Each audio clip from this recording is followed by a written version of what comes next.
الرجيم بسم الله الرحمن الرحيم اقتضى القرآن doctor Vidyadhar মতাদারিতুরা আলাপ দাসরা নাদিলের ধারাবাহিকতায় তথা কন্তরা পর নাদিল হইতে তামিমে তোরা এটি 12তম তোরা এর আগে তোরা দোহা পরে তোরা আসর নাদিল হইতে বর্তমান কোরআন মানিতে বিদ্যাত অনুযায়ী এটি 93 নং সূরা এর আগে তোরা দোহা পরে তোরা 3 বাক্কি দুকে নাদিল আয়াত 8 তোরা 93 বাক্কি তোরা নামের রহস্য আলাপ বাদে আমি কি প্রদত্ত করে দেইনি।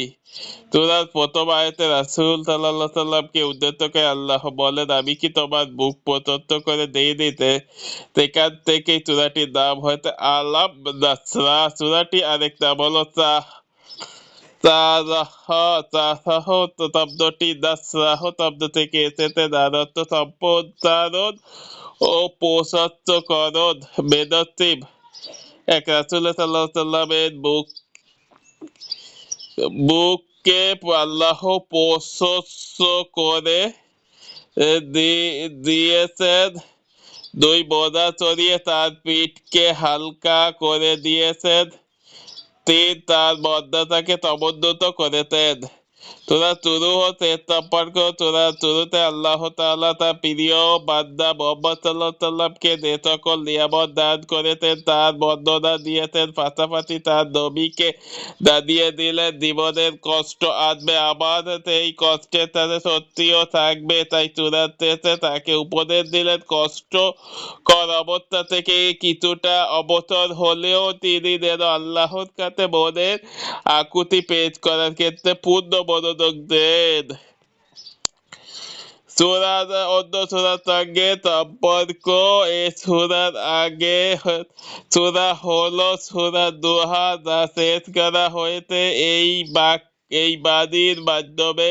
আর তোমার রবের অনুগ্রহের কথা আলোচনা করো। এরপর সূরা আলাপ নাসরা আল্লাহ তাআলা তার প্রিয় বান্দা রাসূল মুহাম্মদ সাল্লাল্লাহু আলাইহি সাল্লামকে দেওয়া অনুগ্রহের একটি বিবরণ তুলে ধরেছেন। তাদের নজুল সূরা দোহার পর এই সূরা নাযিল হয়, আর এটিও একই উদ্দেশ্যে নাযিল হয় রাসূল সাল্লাল্লাহু আলাইহি সাল্লামকে সান্ত্বনা দেওয়া। নবুয়তের লাভের আগে মক্কাবাসী তাকে অনেক মর্যাদা চোখে দেখতো, আলামিন দেখতো, কিন্তু যেই না তাওহীদের বাণী নিয়ে লোকদের কাছে ছুটে গেলেন অমনি বন্ধু থেকে শত্রু বনে গেল। সবাই নবীজি দাওয়াত দিতে বের হলেই কুরাইশরা তাকে অকথ্য ভাষায় গালিগালাজ করত। যদিও নবীজি এসব সহ্য করে যাচ্ছিলেন, তবে নবুয়তের শুরুর দিকটা ভীষণ কষ্ট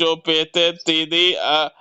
আর তখনই আল্লাহর সূরা দোহার মাধ্যমে নবীজিকে এই বলে সান্ত্বনা দেন, কষ্টের সাথে সত্যি আছে, তাই দুশ্চিন্তা করো না, এই দুঃসময় কেটে যাবে। পাশাপাশি সত্যি পাওয়ার জন্য আরো উপদেশ দেওয়া হয়, কাজকর্ম থেকে যখনই অবসর হও তখনই মন প্রাণ দিয়ে আল্লাহর কাছে চাও, মনের সকল আকুতি তার কাছেই তুলে ধরো। দেখবেন আল্লাহ অনুগ্রহ তরণ আল্লাহ তাআলা রাসূল সাল্লাল্লাহু আলাইহি সাল্লামের উপর যেসব অনুগ্রহ করেছেন সূরার শুরুতেই তা মনে করিয়ে দেওয়া হয়েছে। দুই কষ্টের সাথে সত্যি ধৈর্য ধরে থাকো, আর দেখবে আল্লাহ তোমার বোঝা হালকা করে দিয়েছেন। মনে রাখবে যখনই কষ্ট আসবে তার সাথে সত্যিও আসবে। করণীয় এবার তোমার দায়িত্ব কষ্টকর অবস্থা থেকে কিছুটা অবসর হবে, তখন পরম আগ্রহ দিয়ে তোমার রবের প্রতি মনোযোগ দেবে। ফজিলত সূরা আলাপ নাসরা মুরসালাত সূরাগুলো অন্তর্ভুক্ত। এ সম্পর্কে নবী সাল্লাল্লাহু আলাইহি সাল্লাম বলেছেন মুরসালাত সূরাগুলোর মাধ্যমে আমাকে অন্য নবীর চেয়ে অধিক মর্যাদা দেওয়া হয়েছে। কজ অফ ইফেক্ট সুযোগ মিললে মহারবকে স্মরণ করতে হবে, এতে আল্লাহর সঙ্গে বান্দাদের সম্পর্ক মজবুত হবে। সেন্ট্রাল থিম কষ্টের সাথে সত্যি গতিপথ হৃদয়কে প্রশস্ত করে দেওয়া। নবমী ভিতরে অনেক চাপ আসবে, আসবে বাধা বিপত্তিতে, এসব বাধা উঠতে দেওয়ার জন্য তাই দৃঢ় মনোবল, তাই তো আল্লাহ তার রাসূলের অন্তরকে প্রশস্ত করে দেওয়ার মাধ্যমে মিশনের জন্য প্রস্তুত করে দিলেন। দুই, বোঝা নামিয়ে দেওয়া। নবমীর কাজ করতে গেলে পিঠে চেপে বসে বিরাট বোঝা, শারীরিক ও মানসিক কষ্টের মনটা ভার হয়।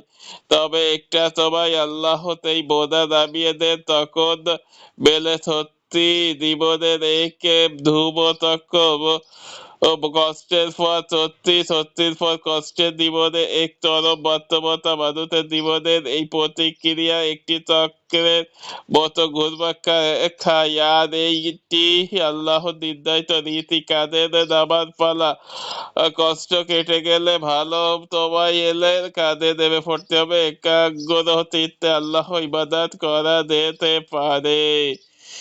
ওভারভিউ 1 থেকে 3। আল্লাহ তাআলা রাসূলের বুককে প্রশস্ত করে দিয়েছেন, তার উপর থেকে বোঝা নামিয়ে তাকে হালকা করেছেন। 4 নম্বরে মৃত্যুবাতির সামনে আল্লাহ তাআলা রাসূলের মর্যাদা সমুন্নত করেছেন। 5 থেকে 6 দুঃখ কষ্ট মানুষের জীবনে চিরকাল থাকে না, কষ্টের পরেই সত্যির দেখা মেলে। 7, যখনই সত্যির দেখা দেবে, কষ্টকর অবস্থা থেকে কিছুটা মুক্তি মিলবে, তখনই আল্লাহর দিকে পূর্ণ মনোযোগ দিতে হবে। 8, পরম আগ্রহ দিয়ে রবের কাছে মনের আকুতি তুলে ধরতে হবে। কেস স্টাডি, কষ্টের পদ্ধতি এলে আমাদের করণীয় কি, এ ব্যাপারে তা তো 8 নং আয়াতে এসেছে। সুতরাং যখন কষ্টকর অবস্থা থেকে কিছুটা অবতার হও, তখন আল্লাহর কাছে তাওহার ব্যাপারে পূর্ণ মনোযোগ দাও, পরম আগ্রহ দিয়ে তোমার রবের কাছে মনের আকুতি পেশ করো। দিনের কাজ করতে গিয়ে বাধা বিপত্তি হেলে ধৈর্য ধরতে হবে, আর বাধা কেটে গেলে আল্লাহর সাথে যোগাযোগ আরো বাড়িয়ে দিতে হবে। হাড় ভাঙা খাটুনির পর রবের সামনে দাঁড়াতে হবে, তো মনের আকুতি তার কাছে তুলে ধরতে হবে, কারণ তিনি যে সবচেয়ে ভালো শ্রোতা ও দাতা। তাই কুরআনের এই আয়াত দুটো দিয়ে আমরা কেস স্টাডি করবো, তাহলে নিজেদের করণীয় সম্পর্কে আরো বেশি সজাগ হতে পারবো। ইবনু কাসির এর তাফসীর 7/598 রিফ্লেকশন। এই সূরা 4 নং আয়াতে দেখুন, আজ তোমার মর্যাদা সমুন্নত করে দিয়েছি। আল্লাহ তাআলা তার রাসূলকে ঠিক এভাবে আশ্বস্ত করেছিলেন। তবে এমন একটি সময় নবীকে আশ্বস্ত করেছিলেন যখন মাত্র হাতে গোনা কয়েকজন লোক তার অনুসারী তার দিকে তার বিরোধিতা চলতে। তাই কিভাবে রাসূলের মর্যাদা সমন্বিত হবে তা ছিল এক বিস্ময়ের ব্যাপার, কিন্তু আল্লাহ তার পরিকল্পনা ঠিকই বাস্তবায়ন করলেন। রাসূলের নাম ডাককে তিনি ব্যাপকভাবে ছড়িয়ে দিলেন মক্কা ও তার আশেপাশের অঞ্চলে, আর এই কাজটি তিনি এমন লোকদের দিয়ে করিয়েছিলেন যারা সবসময় রাসূলের বিরোধিতায় লিপ্ত থাকতো। নবীদের কাছে যাতে কোনো মানুষ না যায়, তার দাওয়াত যেন কেউ গ্রহণ না করে, সেজন্য কাফিররা চক্রান্ত শুরু করলো। হজের মৌসুমে তারা হাজিদের প্রতিটি তাঁবুতে যেত আর গিয়ে বলতো, এখানে মুহাম্মদ নামের এক লোক আছে, সে যার সাথে কথা বলে সেই জাদুতে আক্রান্ত হয়। ফলে বাপ ছেলে, ভাই ভাই ও স্বামী স্ত্রীর সম্পর্ক ফাটল ধরে, বিচ্ছেদ দেখা দেয়। খবরদার তার সাথে কথা বলবেন না। এভাবে কাফিররা আরবের প্রতিটি গোত্রের কাছে নবীদের নাম পৌঁছে দেয়। এর ফলে মানুষ তার ব্যাপারে আরো বেশি আগ্রহী হয়ে ওঠে। পরবর্তীতে নবীজি মদিনায় হিজরত করেন আর মাত্র 10 বছরের মধ্যেই নবী সাল্লাল্লাহু আলাইহি সাল্লামের খ্যাতি সমগ্র আরবের সমুন্নত হয়ে গেল। তাদেরকে আশহাদু আন্না মুহাম্মাদান রাসূলুল্লাহ এর ধ্বনি প্রতিধ্বনি হতে লাগলো। তারপর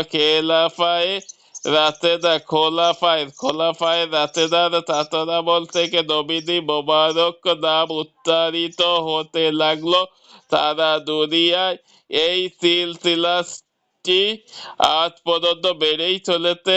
এখন দিন ও রাতের এমন একটুখানি সময় ও ফাঁকা নেই যখন তারা দুনিয়া কোথাও না কোথাও তার মোবারকের নাম পাঠ করা হচ্ছে না। ইবনে কাসির তাফসীর ৪ ৫৯৩, তালাবী তাফসীর ২৯ ৫২৮, তাফহিমুল কুরআন ১৯ ১৫৯।